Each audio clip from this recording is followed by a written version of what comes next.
찬송가 같이 부릅시다. 웬 말인가 날 위하여 저돌아가셨나.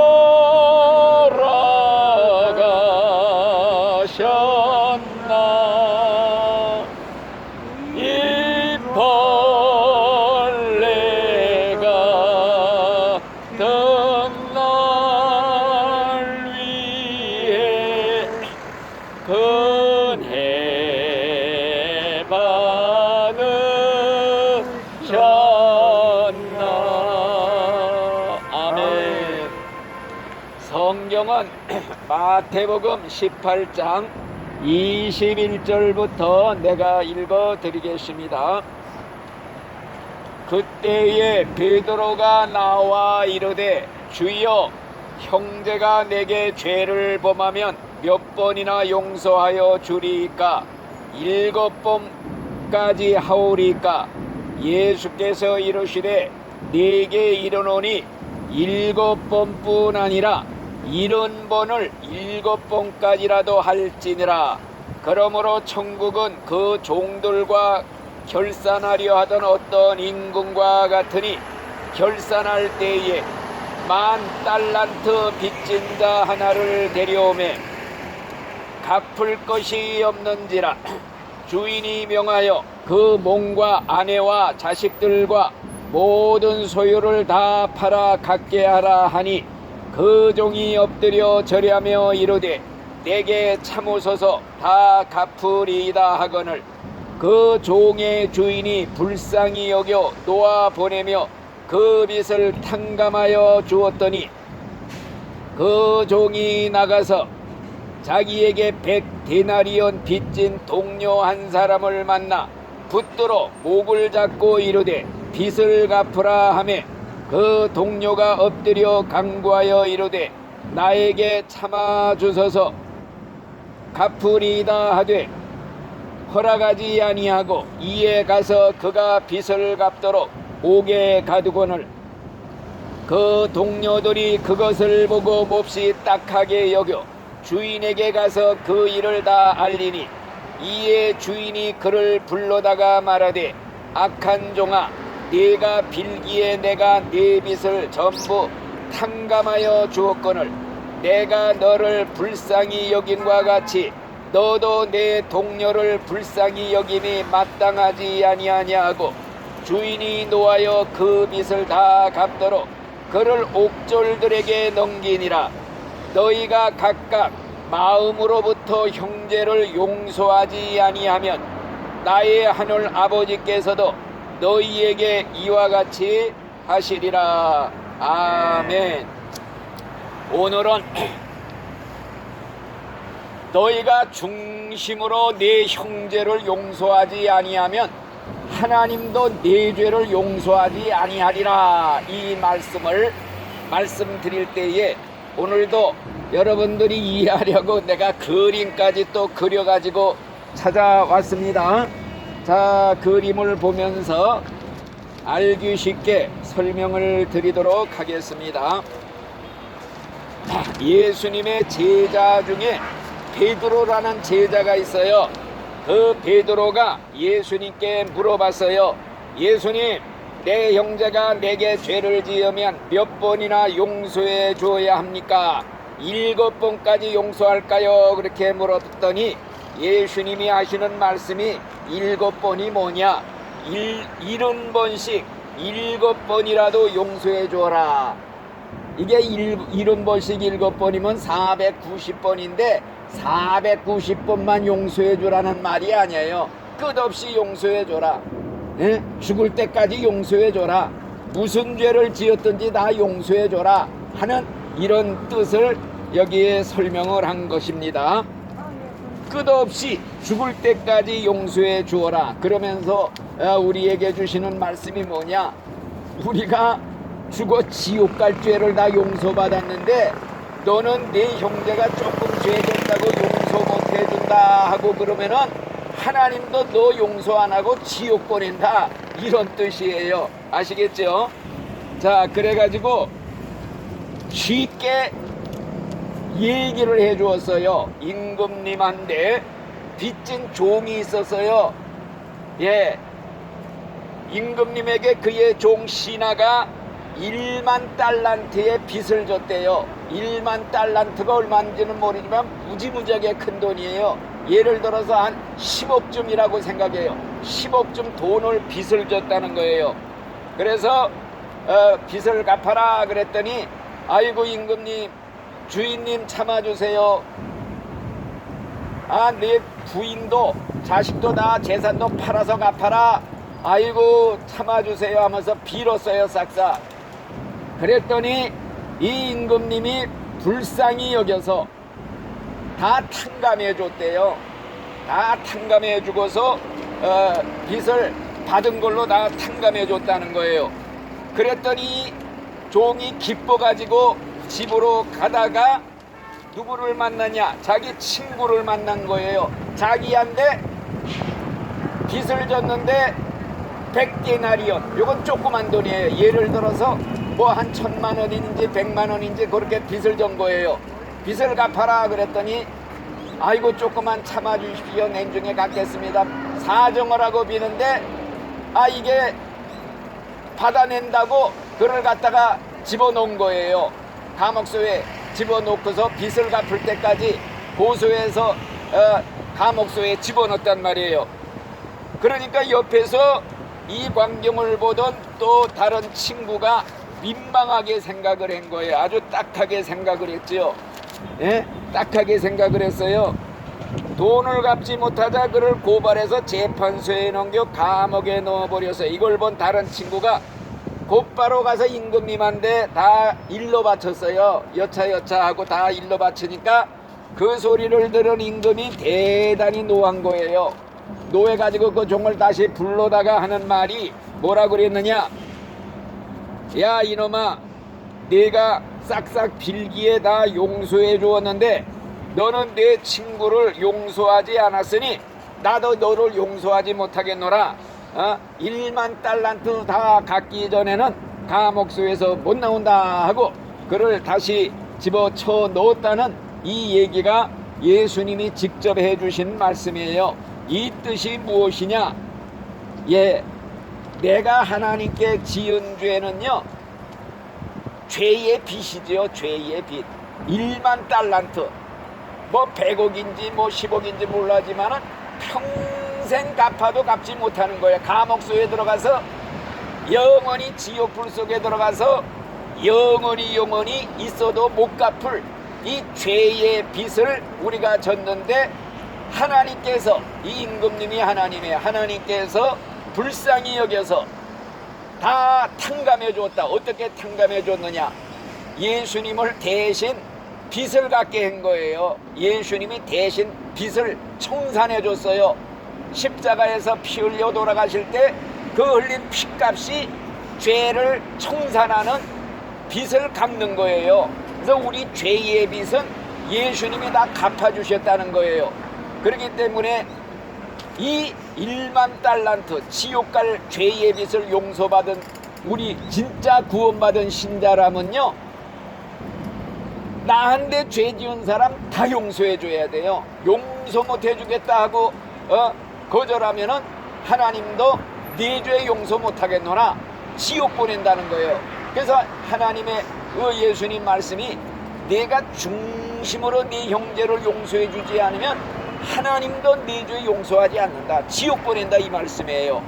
예, 그렇기 때문에 진짜 지옥 갈 내 죄를 다 탕감받은 진짜 구원받은 신자는 남을 용서하지 않을 수가 없는 거예요. 용서하지 못하는 사람이 있다면 그 사람은요, 자기도 용서받은 일이 없어. 자기도 용서받은 체험이 없어. 내가 지옥 갈 그 1만 달란트의 죄의 빚을 내가 청산받은, 탕감받은 경험이 없고 체험이 없으니 남을 용서해 줄 수가 없는 거예요. 그러니까 우리는 내 부모를 때려 죽인 원수가 있어도 억지로라도 정말 인간적으로는 용서 못 할 수가 없지요.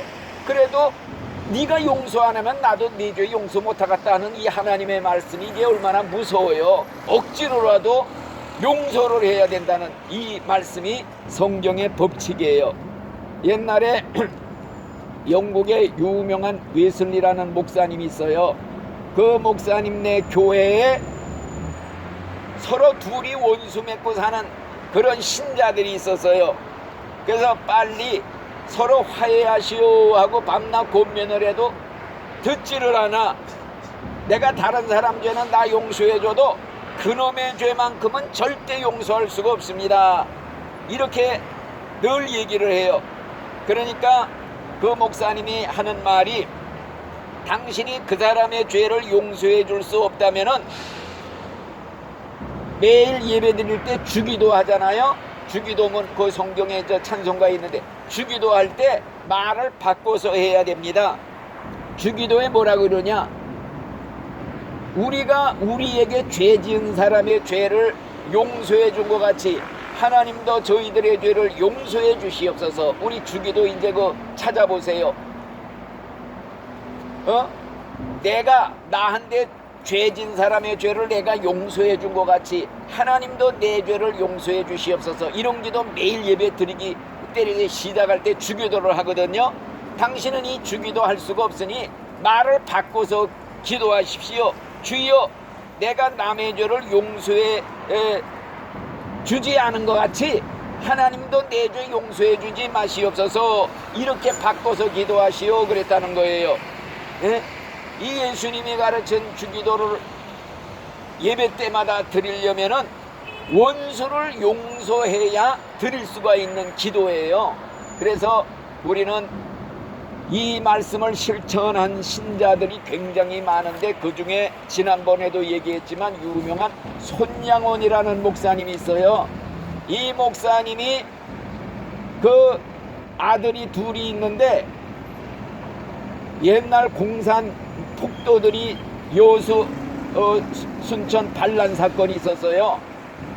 공산 폭도들이 반란을 일으켜가고 자기 두 아들을 총살을 시켜 죽였어요. 그래서 그 자기를 죽인 원수 공산당이 감옥에 이제 평정이 돼서 갇혀 들어갔어요. 그랬을 때 이 목사님이 찾아가서 선처해달라고 그러고 용서해달라고 그러고, 내 아들 둘을 죽인 저 원수지만은 내가 내 양아들을 삼겠습니다, 양자를 삼겠습니다 그래갖고 그 사람을 살려내가지고 자기 진짜 아들로 양자로 입적시켜 삼았다는, 그래서 그 손양원 목사님을 가리켜 사랑의 원자탄이라 이런 별명이 붙었어요. 이것을 우리가 인간적으로는 도저히 실천할 수 없어도 이거 안 하면은 하나님도 내 죄 용서 안 해주겠다, 지옥 보낸다는데 이게 얼마나 두려운 말이에요. 그러니까 이거 우리가 꼭 기억을 해야 돼요. 내가 옛날에도 많이 얘기했지만은 그 목사님이 친구 목사가 2명이 있었어요. 근데 친구 목사 중에 한 사람이 그 친구한테 손해를 많이 끼쳐서 물질적으로 엄청 손해 끼치고 정신적으로 많은 손해를 끼친 거예요. 그런데 그 손해를 받은 목사님이 암병에 걸려서 죽어가게 됐어요. 죽어갈 때 손해 끼친 목사가 병문안으로 온 거예요. 그랬더니 얼굴을 돌려 꼴도 보기 싫다고 자기한테 그냥 막대한 피해를 입혔거든요. 그러니까 손을 흔든 거예요. 그러고 죽었단 말이에요. 이거 어떻게 되겠어요? 성경 말씀에 입각해 보면은 남 용서 안 했으면 하나님한테 용서 못 받고 천국에 못 가고 지옥 간다 이 말씀이에요. 이거 얼마나 무서운 말씀이에요. 그런데 반면에 지난번에도 얘기했지만은 그 목사님 2분이 서로 권력 다툼을 해서 서로 지도자가 되겠다고 그런 게 있거든요. 서로 머리가 되려고 서로 아주 그냥 권력 다툼을 하는데 서로 그러니까 반목을 하고 지냈어요. 서로 등 돌리고 살았어요. 서로 공격하면서. 그러다가 목사님 한 분이 암병에 걸렸어요. 죽게 됐어요. 그러니까 야, 내가 이대로 죽으면은 천당 못 갈 것 같아. 성경 말씀해 보니까. 그래갖고 자기하고 반대편 그 목사님을 빨리 오라고 그래놓고 내가 다 잘못했다 그러면서 해결을 했어요. 서로 화해를 했어요. 용서해 주시오. 용서받고 서로 화해하고 천국에 갔다는 그런 얘기, 유명한 얘기를 들었어요. 저도. 그러니까 우리는 용서하라. 용서하지 않으면 너도 용서받지 못한다. 이런 말씀이 있고, 지난번에 시간에도 말씀했지요. 죄를 용서 많이 받은 사람일수록 더 하나님께 감사 감격해서 죽을 뚱살뚱 주님을 섬기고, 자기는 별로 용서받은 게 없다. 나는 뭐 빚도 안 졌는데 탕감받을 것도 없는데, 그러니까 감사할 것도 없고 고마울 것도 하나도 없어서 믿지를 않는 거예요. 자기가 진짜 그 지난 시간에 얘기했던 그 죄 많은 여자처럼 정말 이런 죄를 지었는데도 용서받았다는 걸 알 때에는 감격했고 일평생 하나님을 섬기겠습니다 하고 나가는 거예요. 근데 죄가 없어서 죄인인 줄 모르는 게 아니라, 어둠 속에 사는 사람들은 자기가 어둠 속에 살기 때문에 죄인인 줄을 몰라요. 어둠은 빛 가운데 딱 서야 드러나는 거예요. 빛 대신 하나님 앞에, 말씀 앞에, 예수님 앞에 딱 서면 자기 죄가 그냥 아주 세밀하게 드러나니까, 아이쿠 나는 죄인입니다. 나는 죄인 중에 괴소 두목입니다. 이렇게 회개하면서 주님 앞에 나올 수밖에 없는 거예요. 또 지난번에 말씀드렸죠. 자기가 죽을 병에 걸린 걸 아는 사람만이 자기를 고쳐줄 의사를 그냥 애타게 찾고 달라붙어서 매달리지, 건강한 사람이 사는 데가 유명한 의사가 찾아와서도 저 무슨 상관이 있냐, 거들떠 보지도 않는, 필요가 없는 거예요. 예수님은 영혼의 의사예요. 죄병을 고치는 의사. 이 죄병 고치지 못하면은 죄값으로 지옥 가는 건데, 사람들이 자기가 죄인인 걸 몰라. 죄병에 걸려 있는 걸 몰라. 죽으면 지옥 갈 걸 몰라. 그러니까 믿지를 않는 거예요. 그래서 예수님이 하신 말씀이 뭐냐, 건강한 사람은 의사가 쓸데없고 병든 사람한테만 의사가 쓸데있느니라. 내가 세상에 온 것은 죄 없는 깨끗한 건강한 의인을 구원하러 온 게 아니라 죄 많은 인간, 병든 인간, 죄값으로 죽어 지옥 갈 그런 인간만을 구원하러 왔노라. 그러니까 예수님은 누구만 찾아다녔느냐, 의사는 병든 사람만 찾아다니듯이 예수님은 죄로 병든 인간들, 죄인들만 있는 데만 찾아다녔단 말이에요. 죄인들은 다 내게로 오라. 죄인들만 부르고 있는 거예요. 깨끗한 사람 올 필요 없다. 건강한 사람 올 필요 없다. 나는 죄 없다는 사람 올 필요 없다. 이거예요. 그러니까 우리는 이 말씀을 꼭 명심하면서, 예수님은 나 같은 죄인, 죄로 병들어 죽어 문들어 지옥 갈 나 같은 인간을 구원하러 오신 내 구세주다. 나 같은 사람이 예수님한테 제일 아주 그냥 딱 필요한 사람이구나. 이런 마음을 꿈에라도 잊지 말고 죽을 때까지 예수님 붙잡아야 돼요. 아셨죠? 예수님이 소망이에요. 믿을 거 하나도 없어요. 이 세상 바라보세요.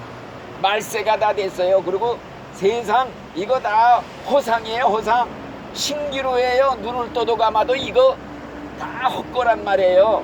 그러니까 우리는 죽어서 가는 천국, 하늘님 나라, 거기에 가서 우리 이 다음에 천국 가면요, 20대 30대 아름다운 모습보다 100만 배 아름다운 천사의 모습을 가져요. 그리고 거기에는요, 정말 이 세상에서 제일 행복했던 한순간보다 1000만 배 행복한 순간순간으로 이어진단 말이에요. 이 좋은 천국. 그래서 시간이 흐르질 않아요. 똑딱똑딱 딱 먹고 영원한 하루, 영원한 낮, 죽지도 않고 산채로 천년 만년 억만년 하나님을 섬기며 행복하게 사는 그 천국에 우리가 들어가려고 죽기 살기로 예수 믿는 겁니다. 이거 다 헛된 사람들, 다 헛된 거 썩을 거 쫓아다니는 사람들, 죽어서 다 지옥 불 속에 들어갈 불쏘시개로 지금 살고 있어요. 우리는 꼭 천국 가야 됩니다. 예수 잘 믿다 우리 꼭 천국에서 만납시다. 아멘. 감사합니다. 우리 문 선생님, 강 선생님, 하나님이 택하신 하나님의 백성입니다. 이렇게 하나님 말씀을 듣게 된 것이 하나님의 큰 축복인 줄 믿습니다. 내가 이렇게 어려운 처지에 있다고 한탄할 것이 아니라 내가 이런 처지에 빠졌기 때문에 이런 하나님의 말씀, 천국 가는 말씀도 들을 수 있게 되었으니 하나님 이것을 감사하면서 앞으로 희망을 가지고 천국 소망을 가지고 믿음으로 굳건히 끝까지 천국 갈 때까지 소망을 가지고 살아가시는 우리 귀한 아버지 하나님의 성도들이 되도록 축복해 주시옵소서. 예수님 이름으로 감사하며 기도드리옵나이다. 아멘. 끝났습니다.